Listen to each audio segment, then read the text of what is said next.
كتاب نيف باب 5 كملخص الفقه في أحكام الوقف يوتن في نياوجي darnugol wadugol jawdi mudum darnandi innandi do entere mayri on haysi ardali ga mi darni ton mi darni kala entere kala tono ko yaltata kon e jawdi ndin mi darni dum don fi beeda ma mi darni dum don fi dum da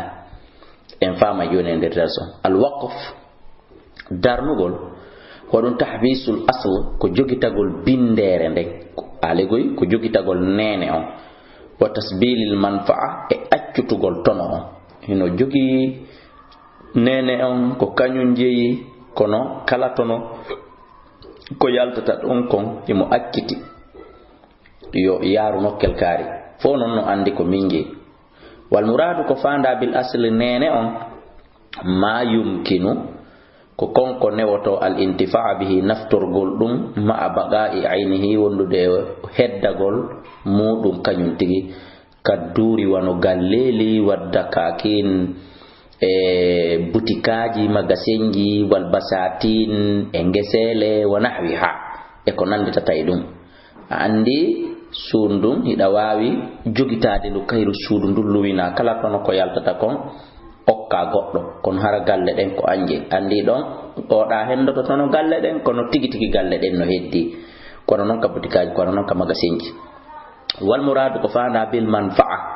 e nafore ko ni yaltude mon ko mi mana tono ay al ghullatu ko tono an natijatu entere yaltowo on an dalikal asli e gayi nden nenere jogitade do kattamrati wonu dimde den joni dimde jardin on ko minje kono minna kala ko rimiton mi okki karibe wal ajrati en joddi ndin magasin din ko minje kono kala joddi magasin din fende moi yo karibe hen wasukuna dari e hodugol ko galle den ko minje kono yo beeda natu hoda mi landaki be haymbudu wana hawi hay ko nandita taydum ko nafore ndendan da hore ma dambugal dabbirgal baraji naadaygal aljanna ngal andan da hore ma hakke ko tata sifa maggal ala lagine few ala fuyditude do few enen hay en anda kal sakko wa hukmul waqf nyaawore dardugol annahu dum qurbatun ko batturdum bi mana nyaawore mum den si tay woni dina kan no sar in ma shar'ina hino sar ini qurbatun ko batturdum alla mustahabbun ko yida dum kadi fil islam ka islam wona non farilla wona sunnatun muakkada kadi ko mustahabbun ko yida dum ko don nyaawre mum den fil islam wa dalilun ala dalika do dum as-sunnatu sahiha ko sunnane la do sellu don fa fi sahihaini hino arika bukhari ka muslim anna umar wa sayyidina umar radiyallahu anhu qala wa ma ki ya rasulullah inni min asabtu malan mihebi jawdi boy bi khaybara lam asub mihebali kattuha hande malan jawdi an fasa marli valeur indi e jungo am min ho ha hewtindido fama ta'muruni bi fihi kon yamir dalan fi mayri ala mela maki en shiita sila fala habasta aslaha jogito da dajere den jogito da bindere den jogito da nene on wata saddaqat itta sadaka biha e mudum bimana ton kon yaltude ton ko wayda sonatun annahu nudun on la yuba'u yeyetake non asluha bindere munde bimana nene on wala yuhabu okkitirtake kadi wala yurathuronatake kadi fatasaddaqa biha umar sayyidina umaru itti dum sadaka ton ko yaltata ton ko fil fuqara'i hakkunde wasudo be ben wadi qurba e jomirabe battondiral mabbe ben makko ben ka endan warrigabi e maccube tawbe hino darani dina Allah kam wa fi sabilillahi e fi kala lawi finance manji fi dina Allah kam wa masabil e fi bibbe lawi wa dhaifi e fi hobbe warawa muslim imam muslim hino filli fi sahihihi kaselu ne makko ani nabi ko yetta naba jallan sallallahu alaihi wasallam annahu nela gal maki idama ta ibnu adam si woni ne do mayi in qata'ata jay amaluhu golle makko den fop illa min salasin sona golle li tat piji tat sadaqatun jariyatun sadaqa ildo mo acci aw ilmin ma do gandal yon tafa'u bihi ngal no naftore min baadi ba makko mo janni bi do makko ma mo janni jangana kuube makko gandal ngal o janni yimbe be hino naftorde ngal ba makko dum do hay o mayi kupata baraji di yahay tawayam aw waladun salihun ma biddo moƴƴo mo ni ene di islam o acci yadu law hara ono du anademo awanon ka sadaqatun jariya da ko don waqf sorta. وقال جابر لم يكن لا تاكي أحد هيئ قوت من أصحاب رسول الله صحابة من الله صلى الله عليه وسلم ذو مقدرة مرنو بفير إلا وقف سيونا وأن وقف عند الجود بكله. وقال القرطبي رحمه الله وماك ولا خلاف لر لا بين الأئمة حق مفتد في تحبيس القناطير في جوجي تقول كوبيجة والمساجد إجولي رده واختلفوا بلوت في غير ذلك يفيد. واشترط نسارتنا أن يكون للاتو الواقف هند درنا ندن ودادن وقف جائز التصرف. عفوا أن يكون للاتو الواقف وقف nde o latoto jaizu tasarruf harahi ko dagi do diri sugol harahi no dagi nde o ferli soto e der jawdi biyan yakuna nde o lato baligan hilli faado khurran dimo rashidan fewudo na boylido na njofojo fala yasihu sallata al waqfu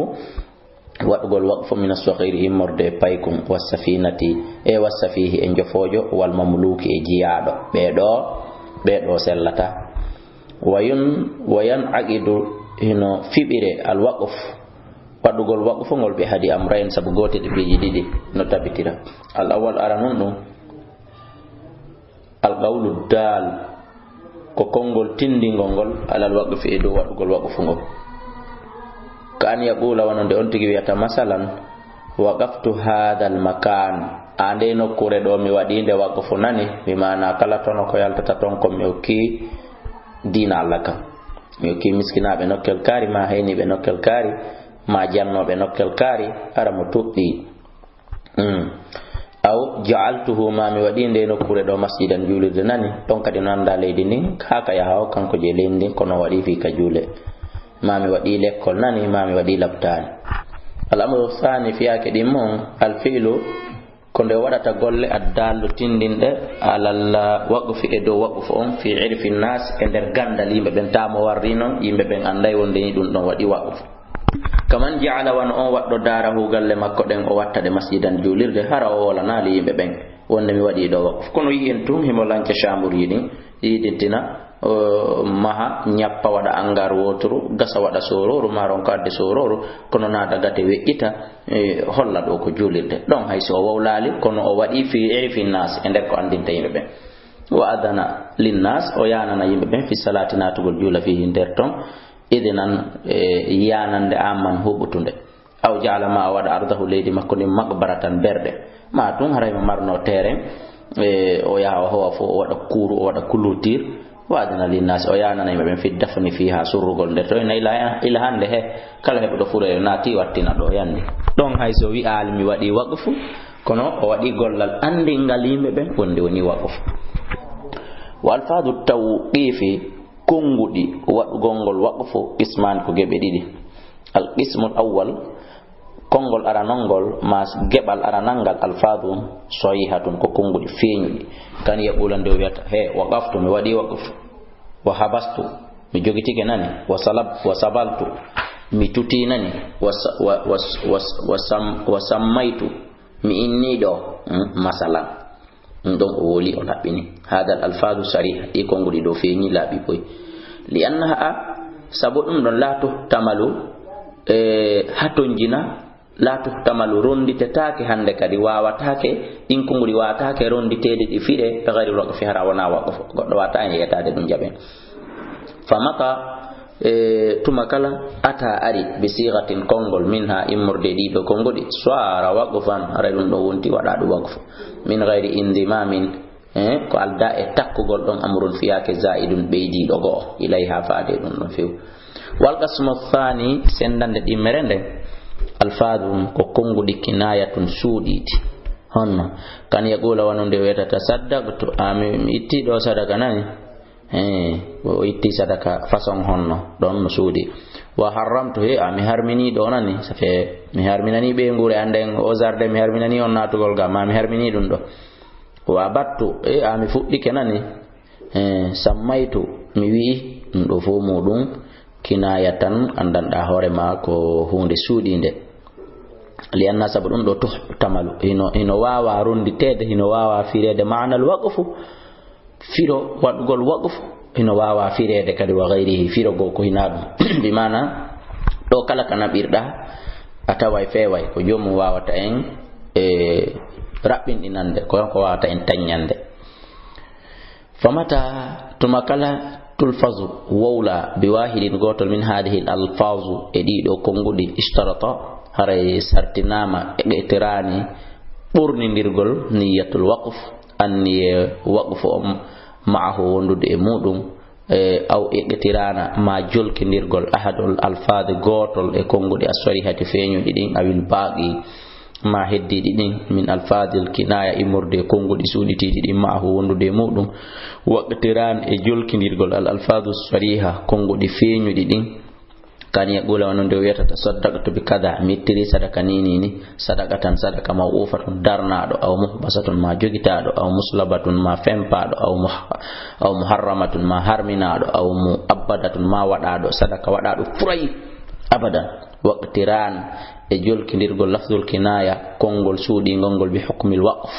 sabu ñawre waɗugol waqfu ngol kan yaqula wono nde on tigi wiyata tasaddaqtu bi kada am ittiri sadaka ni sadaka tan sadaka la to bawo mo yeyeta kenani wala tura surona ta kenani do fo ko holludum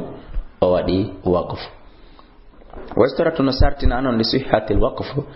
fi sellugol hunde wadande waqfu den shurutun sartiji wa yadin awalan aranum an yakuna kon latoto wa istaratu nasartina li sihhati alwaqf fi sellugol waqfu shurutun sartiji wa yadin awalan aranum an yakuna kon lato alwaqif waddo waqfu jaizu tasarruf ko dagido ferli sagol e der jawdi mum kama sabaga wano feƴƴirino haray no dagi kawdiri sa jawdi makko ne baykum ten ande hay sikun okkama do 1000 francs hara ko kanko je 1000 francs sikun okkima dum ngal dokkal don sellata ko min baba makkum tabintinta dokkal ngal ma jabitata dokkal ngal so yeyi o ni ya yeyi mo do bomborre ma bananaru ma wofonde ayeyi mo dum haray ngeygu ngun selli wo simin jommum waliyu makko mi tabintini masala parce que o dagaki e kaw firli so e jawdi makko ni saniyan ɗimmum ɗum ane kono nde latoto al mawquf hunde waɗande waqfu nde mimma yuntafa'u ko jeyande e naftortende intifa'an naftande mustamirran duumotonde goɗɗo waɗata ñiiri waqfu masalan defa ñiiri ndin ha ɓe ndayno ɗo mi waɗi ndi ñiiri waqfu ndi wona waqfu ha ende tuma ko gondi fo ndi ɓanne ndi ñaame jodi ndi ñola ka reedu ndi lanna ma ndi acce ɗon ha kikiɗe ndi ñola kamira ayi ma bagayi aynihi wondude heddagol tigi tigi mayre on mi mana hunde nden ko nde tawata nde naftorte ha gayna tawa toujours nene on daƴƴere nden ha ni hino heddi ara addana en nafa jango kadi fi en naftori hande hatta naftore jango fala yasihu sallata waqfu waɗugol waqfu ma la yabqa konko heddotako badal intifai bihi ɓawo naftorede ɗum tawata hunde heddota ko kattaami wonno ñaamete masala no mi addirani en non nane salisan tatabun ɗum an yakuna ko nde latto al mawquf hunde waɗande waqfu nde muayyanan ko toɗɗande fala yasihu sallata waqfu waɗugol waqfu gayril muayyani haɗa wona ko toɗɗa kama law qala wona woniri so wi waqaftu mi waɗi waqftu abdan jiyaɗo go'o min abidi immorde jiyaɓe am ɓe aw baytan ma mi waɗi waqfu suudu ango min buyuti immorde cuuɗi andi nani tawa noon min abdoullahi kala miɗo darni baylo baya ka anɗo yo Allah yeɗu holla miɗo darni nokkugo miɗo darni nokkugo hiɗo gandirilal galleji ɗiɗi ma tati ma galleji ha jeeɗiɗi kono min na tun awa galle ango mi waɗiɗe waqfu ɗon ɗon wawata ko sellude par ce que ko honɗe mi waɗi waqfu on anda rabi an na yabunnu an yakuna nde latto al waqf ko waɗa kon waqfu ala birrin koye dow ɗiggere mi mana koye dow dewal Allah lianna al maqsudu sabu ko fandora ko bihi e muɗum at taqarrubu ila Allah ta'ala ko fi battorgol Allah na fi woɗɗitorgol Allah hara on tigi ko waɗi kon kalma sahajidi kono julirɗe wal ganatiri e kuɓeje wal masakin e hoɗanɗe e koɗanɗe na miskinaɓe de e koɗanɗe wasaqayati e piiji yareteɗi waɗugol pompi forasi ko lorru wa kutubul ilmi e defte jangirɗe wal aqaribi ko ɗum woni e piiji ɓatturɗi ko ɗum falasifu sallata al waqfu waɗugol waqfu ala gayri jihatin jihati birrin harawana e bangal digere Allah na e bangal dewa sellata kal waqfu masalan won wadugol waqfu ala ma'abadil kuffar do ka hefera be rewe darna do ciocir ina mi wadi do waqfu wakutubu zandak e defte andanda hore ma sanamu defte batini dum don kadi dagotako wal waqfu e wadugol waqfu ala adrahati ko wiete kon adraha litanwiriha aw tabkhiriha ko do wiiden wal waqfu e wadugol waqfu ala adraha e do ko wiete kon adraha ko façon hunde harmo dum ko gollitirte hella ka hefera ben ala kulli hal litanwiriha fi nuningol mu'um wada noni mu'um bangina noni mu'um aw tabkhiriha ma humputugol hay si banginali kono humpita aw ala sadanatiha ma e do ko do woni tugagol e mudu dum do fo haray wona ko dagoto li anna dhalika sabu dum do fo i'anatun ko wallugol wallindirgol ala al ma'siyati do gejji din fa shirku wal kufru e kefran ka ko khamisan jabun wa istaratu nasartina li sihhatil waqf sellugol waqf idha kana silatika ala muayyan e do hunde toddande an yakuna dalata to dhalika al muayyan de hunde toddande yamliku milkan ko waawunde jeyede sabitan tabutunde lanna al waqfa sabu non ko wadete kon waqfu tamlikun ko jeyal ko taw hara ko hunde den ko jeyande fala sihu sellata ala man la yamliku wadugol waqfu e dow hunde immorde ende jeyaka kal mayyit wano ko maayi wal hayawani e mummunteji dogudi yehi ka burure tawadi jogaka di humaka di ala e jungo goddo dum fo wawata sellude wadugol waqfu e mudum sadisan jega bonno istoratu no sartina li sihhatil waqf sellugol waqfu an yakuna dilarato munjizan hara ko dagi dum fala sifu sallata al waqfu wadugol waqfu al muaqqatu ko do woni waqintina dum wala al muallaqu wana yoyita yiltoden wiiden sadisan jega bonno istoratu no sartina li sihhatil waqf fi sellugol waqfu an yakuna dilarato munjizan hara ko hunde dogainde wana daginde de hunde dogainde ko fanda dogainde harana kayre hunde de woni masalan ko mari koyde no dogude nandu dogudu don fanda awale goyi hara hunde mun har ko continue dum har ko jokkondiray dum fala yasihu sallata al waqf wadugol waqfu al muaqqita waqintina inna mi wadi waqf kon ko hande tum ko hande jango non sallata wala al muallaq wona ko yowita ko taw waqfu ngo ko yowondiri e goddum non kadi sallata illa idha allaga usona o yowindira dum ala mawti e do mayde makko den sahada al karain non sella honno ni kan ya bula non do weta idha mitta wasimi mayi fa bayti awara de galle an do ma de galle an nokkel kari waqfu nara mi wadi de waqfu nan ray alal fugara e hore wasudo be ray min e be ngure ande meden naftorde ma dama mi duri nyande mi mayo mi wadi waqf lima rawa abu daud sabka abu daud filli kon wonde awsa umar sayna umar wasino o wi in hadasa bihi si fuddike e makko hadason ko fuddoto alego si o mayi fa inna samghan ande nokkure wetende samghanden ardallahu dum ko leydi makko wondi tanjini ton khaybara wonde sadaqatun harayndi wonti sadaqa washtahara dullulli walam yunkara yeddano ka goto anyano goto kondanano fa kana lati ijma'an e hore fottanango mabbe wa yakunu al waqf ino lato waqf on al muallaq yowita don alal maut yowetu alal maut e hore mede wa min sulusi mali imorde tatabal jawdi ndi li annahu wa yakunu lato to non al waqfu wadugol waqfu al muallaq yowindira don waqfu yowindira don alal mawte hore mayde on do hino hani nde tawata himo lati min sulusil mal har ko imorde tatabal jawdi taw ko on tigi wadi waqfu kon har ko tatabal jawdi makko ni yetti yettaguri dum li annahu sabu